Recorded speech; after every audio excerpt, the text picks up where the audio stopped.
Hello guys, তোমাদের সকলকে স্বাগত জানাই আমাদের YouTube channel dreams of success সফলতার স্বপ্নে তোমাদের সকলকে স্বাগত জানাই। তো বন্ধুরা, আজকের এই ভিডিওটির মাধ্যমে আমরা আলোচনা করব গুরুত্বপূর্ণ কিছু জেনারেল নলেজের প্রশ্ন উত্তর নিয়ে, যেগুলি তোমাদের আপকামিং ডাব্লিউপি কনস্টেবল তার সাথে কেপি কনস্টেবল এই সমস্ত পরীক্ষার জন্য বিশেষভাবে গুরুত্বপূর্ণ। তাই তোমরা অবশ্যই ভিডিওটি শেষ পর্যন্ত দেখতে হবে, প্রত্যেকটা প্রশ্ন নিজেরা প্রথমে উত্তর দেওয়ার চেষ্টা করবে। তো চলো আর বেশি কথা না বাড়িয়ে শুরু করা যাক আজকের ভিডিওটি। তো এখানে তোমরা প্রথম কোশ্চেন দেখতে পাচ্ছ, দেশীয় ভাষায় প্রকাশিত প্রথম সংবাদপত্রের নাম কি? তো এখানে দেখো, এখানে সঠিক উত্তরটি কী হবে? তো দেশীয় ভাষায় প্রকাশিত প্রথম সংবাদপত্রটির নাম হচ্ছে সমাচার দর্পণ। তো option B is the right answer. Samachar Darpan হচ্ছে দেশীয় ভাষায় প্রকাশিত প্রথম সংবাদপত্র।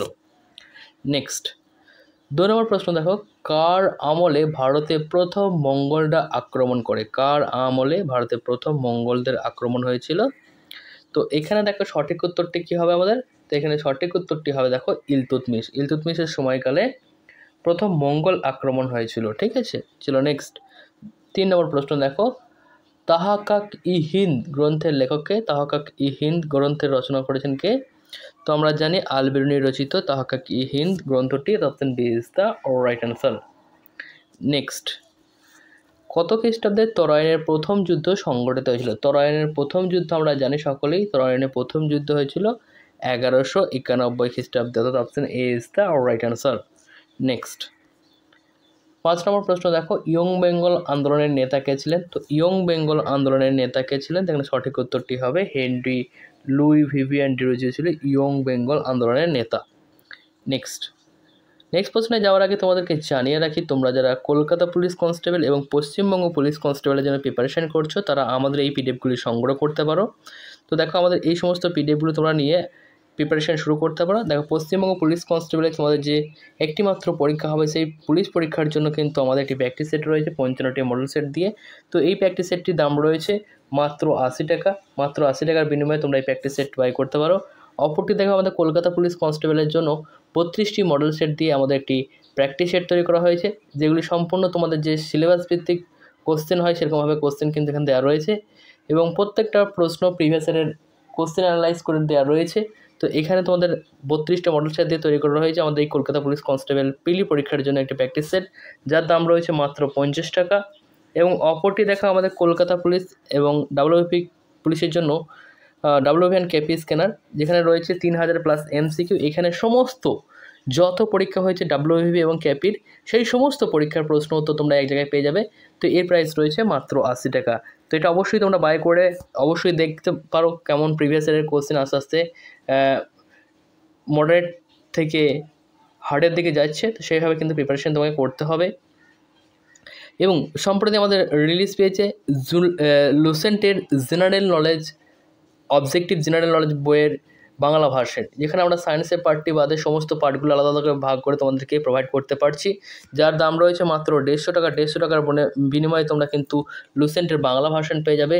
তো এই সমস্ত পিডিএফ নিতে অবশ্যই তোমরা ডেসক্রিপশন বক্সে লিঙ্ক দেওয়া রয়েছে, সেখান থেকে বাই করতে পারো, অথবা তোমরা কিন্তু আমাদের হোয়াটসঅ্যাপ নম্বরে হোয়াটসঅ্যাপ করে তোমরা কিন্তু এই সমস্ত পিডিএফগুলি বাই করতে পারবে।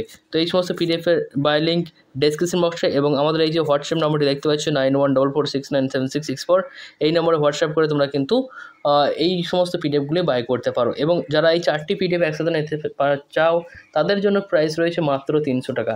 মাত্র 300 টাকার বিনিময়ে তোমরা এই 4টি পিডিএফ একসাথে নিতে পারবে। তো চলো এবার পরবর্তী প্রশ্নটি আমরা দেখে নেব। তো পরবর্তী প্রশ্ন এখানে দেখতে পাচ্ছ, কত খ্রিস্টাব্দে চম্পারণ সত্যাগ্রহ সূচনা হয়েছিল? চম্পারণ সত্যাগ্রহ সূচনা হয় কত খ্রিস্টাব্দে? তো এখানে আমাদের সঠিক উত্তরটি হবে দেখো অপশন বি, 1917 সালে চম্পারণ সত্যাগ্রহ হয়েছিল। নেক্সট 7 নম্বর প্রশ্ন দেখো, দিল্লি সুলতানি সাম্রাজ্যের শেষ শাসক কে ছিলেন? দিল্লি সুলতানি সাম্রাজ্যের শেষ শাসক কে ছিলেন? তো এখানে সঠিক উত্তরটি হবে দেখো অপশন সি, নাসিরউদ্দিন মোহাম্মদ শাহ ছিলেন দিল্লি সুলতানের শেষ শাসক। নেক্সট, ভারতের আফগান শাসনের সূচনা করেন কে? তো ভারতে আফগান শাসনের সূচনা করেছিল কে? তাই সঠিক উত্তরটি হবে অপশন বি, বহলুল লোদি। তিনি কিন্তু ভারতে আফগান সূচনা করেছিলেন, আফগান শাসনের সূচনা করেছিলেন বহলুল লোদি। নেক্সট 9 নম্বর প্রশ্ন দেখো, জালিয়ানওয়ালাবাগ হত্যাকাণ্ডের সময় ভারতের ভাইসরয় কে ছিলেন? তো জালিয়ানওয়ালাবাগ হত্যাকাণ্ডের সময় ভারতের ভাইসরয় ছিলেন লর্ড চেমসফোর্ড। লর্ড চেমসফোর্ড ছিলেন সেই সময় ভারতের ভাইসরয়। Option B is the right answer. Next 10 number প্রশ্ন দেখো, নববিধান ব্রহ্ম সমাজের প্রতিষ্ঠাতা ছিলেন কে? নববিধান ব্রহ্ম সমাজের প্রতিষ্ঠাতা ছিলেন কে? তো এখানে সঠিক উত্তরটি হবে অপশন সি, কেশবচন্দ্র সেন। তিনি কিন্তু ছিলেন নববিধান ব্রহ্ম সমাজের প্রতিষ্ঠাতা। Option C is the right answer. Next 11 number প্রশ্ন দেখো, কোন সুলতান উন্নত সেচ ব্যবস্থার প্রচলন করেছিল বা যথেষ্ট পরিমাণ খাল খনন করেছিল এই উন্নত সেচ ব্যবস্থার জন্য? তো উন্নত সেচ ব্যবস্থার জন্য যথেষ্ট পরিমাণে খাল খনন করেছিল হচ্ছে Firoz Shah Tughlaq. Option A is the right answer, Firoz Shah Tughlaq. তিনি কিন্তু চেষ্টা করেছিলেন উন্নত সেচ ব্যবস্থার জন্য যথেষ্ট পরিমাণ খাল খনন করার। নেক্সট 12 নম্বর প্রশ্ন দেখো, দিল্লির কোন সুলতান সিজদা ব্যবস্থা প্রবর্তন করেন? সিজদা ব্যবস্থা প্রবর্তন করেছিলেন কে? তো ভীষণ গুরুত্বপূর্ণ একটা প্রশ্ন দেখো। তো সিজদা ব্যবস্থা প্রচলন করেছিল Ghiyasuddin Balban. Option B is the right answer. Next চীন ঘূর্ণাবাদ কি নামে পরিচিত? চীনে ঘূর্ণাবাদ কি নামে পরিচিত? তো চীনা ঘূর্ণাবাদ আমরা জানি টাইফুন নামে পরিচিত। টাইফুন নামে পরিচিত চীনা ঘূর্ণাবাদ। অর্থাৎ option D is the right answer. Next 14 নম্বর প্রশ্ন দেখো, কোথায় সারা বছর দিন ও রাত্রি দৈর্ঘ্য সমান হয়ে থাকে? তো সারা বছর দিন ও রাত্রি দৈর্ঘ্যের সমান হয়ে থাকে বিষুবরেখায়। Option D is the right answer. Next 15 নম্বর প্রশ্ন দেখো, বিশ্বের সর্ববৃহৎ বৌদ্ধ মন্দির কোথায় অবস্থিত? তো বিশ্বের সর্ববৃহৎ বৌদ্ধ মন্দিরটি অবস্থিত হচ্ছে Indonesia. Option D is the right answer. Next 16 নম্বর প্রশ্ন দেখো, আন্দিজ পর্বত প্রধানত কী ধরনের পর্বত? তো আন্দিজ হচ্ছে কী ধরনের পর্বত? তো আন্দিজ হচ্ছে এখানে আমাদের ভঙ্গিল পর্বত। ভঙ্গিল পর্বত হচ্ছে আন্দিজ। আন্দিজ হচ্ছে ভঙ্গিল পর্বতের উদাহরণ। নেক্সট 17 নম্বর প্রশ্ন দেখো, আয়ারল্যান্ডের রাজধানীর নাম কি?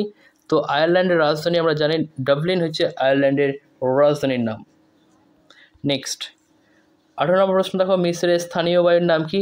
তো মিশরের স্থানীয় বায়ুর নাম হচ্ছে খামসিন। খামসিন হচ্ছে মিশরের স্থানীয় বায়ুর নাম। নেক্সট 19 নম্বর প্রশ্ন দেখো, ভাকরা নাঙ্গাল জলধারা নিম্নোক্ত কোন নদীর উপরে অবস্থিত? তো ভাকরা নাঙ্গাল জলধারা এটি অবস্থিত আমাদের শতদ্রু নদীর ওপর। Option B is the right answer. Next 20 number প্রশ্ন দেখো, হলদিয়া একটি কী ধরনের শিল্পকেন্দ্র? তো হলদিয়া হচ্ছে আমাদের পেট্রো রাসায়নিক শিল্পকেন্দ্র। আমরা জানি পেট্রো রাসায়নিক শিল্পকেন্দ্র হচ্ছে আমাদের Haldia. Option A is the right answer. Next 21 নম্বর প্রশ্ন দেখো, মহারাষ্ট্রের কৃষ্ণ মৃত্তিকাকে কী বলা হয়? তো মহারাষ্ট্রের কৃষ্ণ মৃত্তিকাকে আমরা জানি রেগুড় বলা হয়। Option C is the right answer. Next ভারতের কোন রাজ্যে সঞ্চিত কয়লার পরিমাণ সর্বাধিক? তো ভারতের যে রাজ্যে সঞ্চিত কয়লার পরিমাণ সর্বাধিক সেটা হচ্ছে ঝাড়খণ্ড রাজ্য। Option B is the right answer. Next Narmada নদীর উৎপত্তি কোথায়? তো এখানে আমাদের সঠিক উত্তরটি হবে দেখো, অমরকণ্টক মালভূমি থেকে নর্মদা নদীর উৎপত্তি হয়েছে। Option A is the right answer. Next ভারতের কয়লা প্রধানত, তো ভারতের কয়লা প্রধানত যেটা লক্ষ্য করা যায় সেটা হচ্ছে বিটুমিনাস কয়লা ভারতের সব থেকে বেশি পরিমাণ পাওয়া যায়। Option B is the right answer. Next Chilka হ্রদ হলো কি? তো চিল্কা হ্রদ হচ্ছে আমাদের দেখো, চিল্কা হচ্ছে একটি নোনা জলের হ্রদ। Option A is the right answer. Next সরীসৃপ ও পাখির মধ্যে যোগসূত্র হলো কোনটি? তো সরীসৃপ ও পাখির মধ্যে যোগসূত্রকারী হচ্ছে archaeopteryx. Option A is the right answer. Next হৃদস্পন্দন উৎপন্ন হয় কোথা থেকে? তো হৃদস্পন্দন মনে রাখবে এসএ নোড থেকে হৃদস্পন্দন উৎপন্ন হয়। Option C is the right answer. Next ভারতের পোলট্রির সর্বাধিক পরিচয় রোগটি হলো কোনটি? তো ভারতের পোলট্রির সর্বাধিক পরিচিত রোগটি হচ্ছে অপশন সি রানীক্ষেত। নেক্সট ব্যাকটেরিওফাজের ফাজ কথাটির অর্থ কী? ব্যাকটেরিওফাজের ফাজ কথার অর্থ কী? তো ফাজ কথার অর্থ হচ্ছে ভক্ষক। Option B is the right answer. Next 30 নম্বর প্রশ্ন দেখো, টায়ালিন উৎসেচকটি পাওয়া যায় কোথায়? তো টায়ালিন উৎসেচক আমরা জানি লালারসে পাওয়া যায়। অর্থাৎ option A is the right answer. লালারসে টায়ালিন উৎসেচক পাওয়া যায়। নেক্সট নিচের মধ্যে কোনটি পিত্ত লবণ? পিত্ত লবণ কোনটি? তো এখানে আমাদের সঠিক উত্তরটি হবে দেখো option D sodium taurocholate. Option D is the right answer. Next ileum কোথায় দেখতে পাওয়া যায়? ইলিয়াম কোথায় দেখতে পাওয়া যায়? তো ইলিয়াম দেখতে পাওয়া যায় ক্ষুদ্রান্তে ইলিয়াম দেখতে পাওয়া যায়। Option C is the right answer.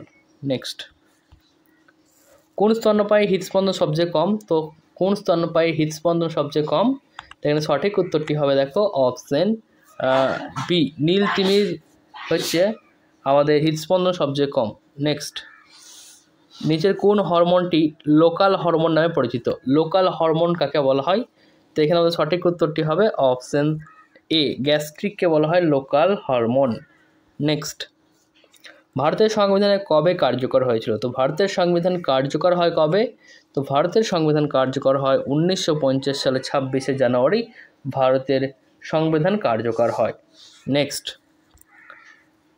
সংবিধান রচনার জন্য যে খাসড়া কমিটি তৈরি হয়েছিল তার সভাপতি ছিলেন কে? তো সংবিধান রচনার জন্য যে খাসড়া কমিটি তৈরি হয়েছিল তার চেয়ারম্যান ছিল doctor B.R.. Ambedkar. Option D is the right answer.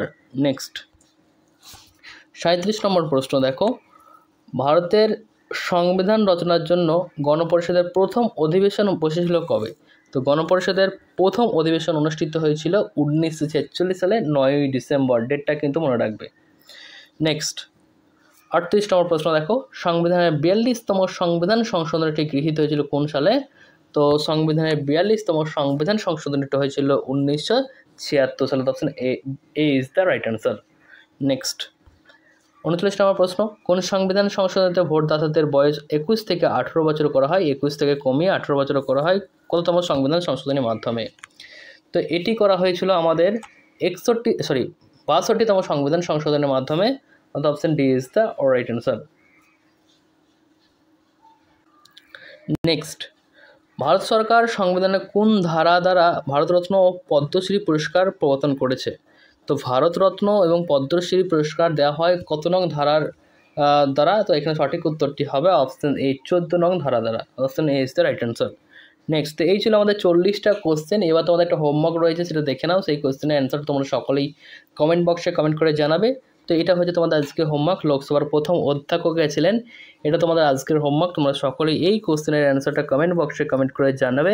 এবং এই যে 40টা কোশ্চেন করলাম, সেই 40টা কোশ্চেনে তোমার কতগুলি ঠিক হলো, কতগুলি ভুল হলো, সেটাও কিন্তু কমেন্ট বক্সে কমেন্ট করে জানিও। তো চলো দেখা হবে নেক্সট ভিডিওতে। তোমরা ভালো থেকো, সুস্থ থেকো। Thanks for watching.